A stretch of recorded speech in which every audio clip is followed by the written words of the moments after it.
Países do chamado Sul Global ensaiam uma aproximação, né? Desde que Donald Trump deu início à sua guerra comercial. Os BRICS falam em expandir ainda mais o grupo e se livrar do dólar. De olho nos investimentos chineses, o Brasil completou hoje mais uma viagem oficial ao país, dessa vez liderada pelo principal ministro do Lula, né? O ministro-chefe da Casa Civil, Rui Costa, que passou a semana inteira lá na China. Confira. No último dia da viagem, Rui Costa se reuniu com a presidente do Banco de Desenvolvimento dos BRICS, Dilma Rousseff. A comitiva também se encontrou com executivos da Space Sail. Na pauta, investimentos em energia renovável e o desenvolvimento de tecnologia aeroespacial no Brasil. Teremos anúncios novos de investimento de parceria entre empresas brasileiras e empresas chinesas para produzir no Brasil e desenvolver tecnologia. Na semana passada, o ministro de Minas e Energia, Alexandre Silveira, também esteve no gigante asiático. Entre os compromissos, uma visita à montadora da BYD em Shenzhen. Foram discutidos mais investimentos em carros elétricos e em baterias de estabilização do Sistema Interligado Nacional, que conecta grande parte da rede elétrica brasileira. A aproximação entre os dois países é reflexo da guerra tarifária de Donald Trump, que também impulsionou a busca pela expansão dos BRICS. It is understood that the partner countries would be priority candidates for full membership. I have no doubt that the expansion process would resume very soon. Durante o encontro dos chanceleres dos BRICS no Rio de Janeiro, o ministro das Relações Exteriores da Rússia ainda ressaltou que os bancos centrais do grupo seguem com a tarefa de buscar meios independentes de pagamentos e que 65% das negociações entre os países já acontecem em moedas locais. Os BRICS buscam se impor como uma força do multilateralismo frente ao protecionismo de Donald Trump e defendem uma ordem mundial multipolarizada. Não como um bloco de confronto, mas como uma coalizão de cooperação. Devemos liderar pelo exemplo, reafirmando nossa crença em um mundo multipolar, onde a segurança não é privilégio de poucos, mas um direito de todos. Professor Marcos Vinícius, aí da China, você sente aí nos seus estudos, nas suas conversas, nas suas relações, que a gestão Trump, de certo modo, está fortalecendo cada vez mais o BRICS e a posição chinesa no mundo? Uns amigos meus já disseram aqui que o Trump é o melhor presidente que a China poderia ter escolhido. Né? Porque se você pensar, ele conseguiu, em algumas tacadas, fazer com que o BRICS assumisse uma posição mais importante.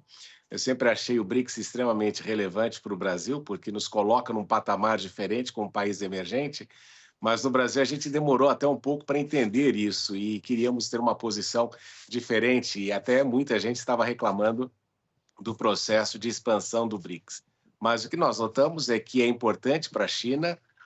O BRICS tem aí, não é, de uma maneira muito interessante, assumido uma função cada vez mais relevante e, obviamente, que os Estados Unidos, desde o início, tem tido uma postura meio contrária ao BRICS. Né? Se você lembrar, um dos primeiros tweets do Trump foi de que ele tarifaria em 100% os países do BRICS se eles aventassem a possibilidade de fazer uma troca de moeda.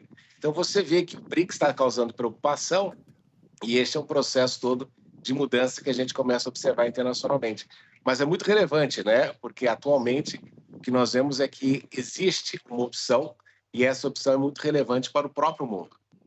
Ô Lorival, de certa maneira, a gente viu também dois ministros muito fortes do governo Lula indo lá. O Rui Costa passou essa semana lá. E o Alexandre Silveira também, da cozinha do Lula, frequenta o Palácio do Planalto, também passou lá preparando uma visita até do presidente Lula.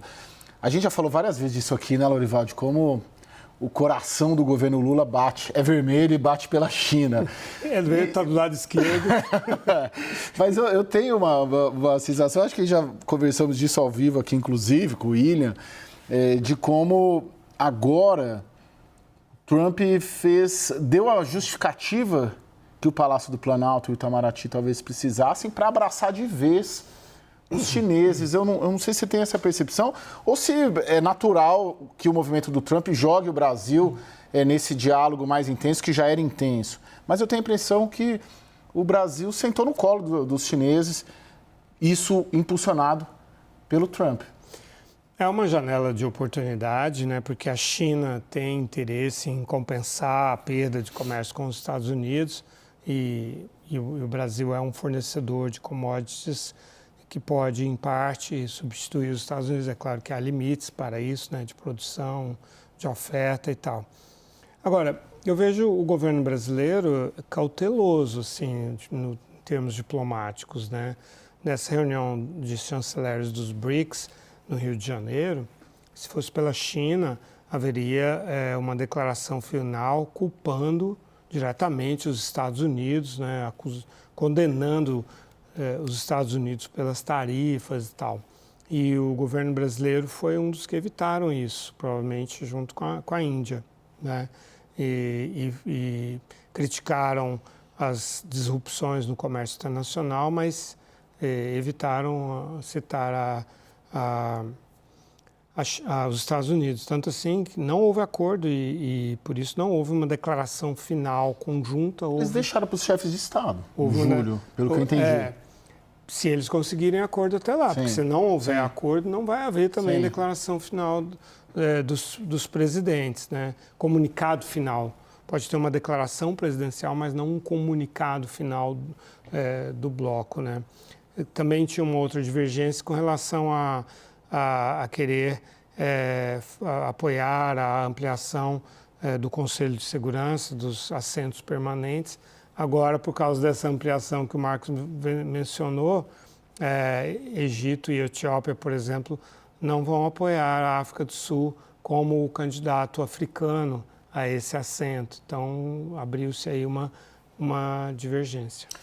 Professor, o Lorival coloca ali como, parece até um contrassenso, né? Mas como o fator Trump acabou deixando, talvez, se eu entendi isso, Lorival, os países dos BRICS até mais empoderados, vamos dizer, internamente, em relação aos anseios chineses para o grupo. A sua visão é também essa, né, de que Trump até dificultou, em se tratando de BRICS, o jogo chinês e o projeto chinês para este grupo especificamente, porque os outros países se sentem que valem mais nesse tabuleiro mundial? Há um aspecto importante, né, para o Brasil, porque o Brasil, no relacionamento com a China, tem uma bênção e uma maldição, né, se nós pensarmos. Porque qual é a bênção? É que nós, dos 5 produtos principais que os Estados Unidos compram da China, o Brasil fornece 3. Então, nós podemos aí ser um substituto viável para os produtos norte-americanos. Só que isso gera e vai gerar uma tensão maior, porque a gente observa Trump claramente tentando restaurar a doutrina Monroe aí de América para os americanos. Então, essa é uma realidade que a gente não pode ignorar. Mas que, com certeza, o que nós observamos é que Trump fortalece aí os BRICS, porque o mundo começa a entender 2 coisas importantes aqui para enfatizar. Em primeiro lugar, que os BRICS, hoje em dia, têm uma participação na economia mundial muito maior do que o G7. E também, em matéria de população, nós temos muito mais gente. E o que aconteceu nos últimos anos é que, com essa expansão do BRICS, além do fortalecimento, que a gente nota é que o BRICS conseguiu ser muito mais diverso do que o G7, dando para países como o Brasil, por exemplo, ou Índia, que jamais teriam uma voz ativa dentro do G7, até porque só são convidados, mas jamais se tornam membros efetivos, o que a gente nota é que o BRICS restaura aí e dá uma oportunidade muito grande. Isso vem também em razão do peso da China dentro do comércio internacional e da economia mundial. Então, esse é um aspecto muito importante quando a gente considera esta remodelagem internacional e essa mudança a partir dos BRICS. Ô Lorival, aquele debate crítico até sobre a ampliação dos BRICS, ele perdeu um pouco de força também diante dessa tentativa de remodelação que o Donald Trump vem fazendo? Aquele debate de aceitar países autocráticos, de aceitar mais países problemáticos e o Brasil embarcando nessa. Parece que nesse contexto todo, parece, esse debate original também, que a gente já fez várias vezes aqui, né, perdeu um pouco de relevância. Mudou muito, né? Os Estados Unidos de Biden e os Estados Unidos de Trump são muito diferentes, né? Então, as implicações de tudo isso para as relações Brasil-Estados Unidos, por exemplo, né?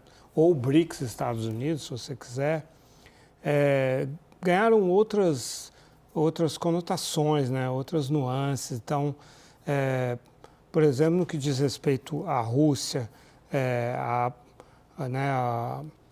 essa aliança, esse alinhamento dos países dos BRICS com a Rússia não é mais um problema para os Estados Unidos de Trump. Os Estados Unidos de Trump estão tentando um novo acordo com o Irã. Tem uma linguagem belicosa em relação ao Irã, ameaça o Irã e tal, mas está negociando diretamente até com o Irã pela primeira vez. Se esse acordo com o Irã vinga, também deixa de ser um grande problema estar num grupo junto com o Irã. O Irã continuará sendo um inimigo de Israel, que é um aliado incondicional dos Estados Unidos. Mas há uma distensão no ar aí possível entre Estados Unidos e Irã.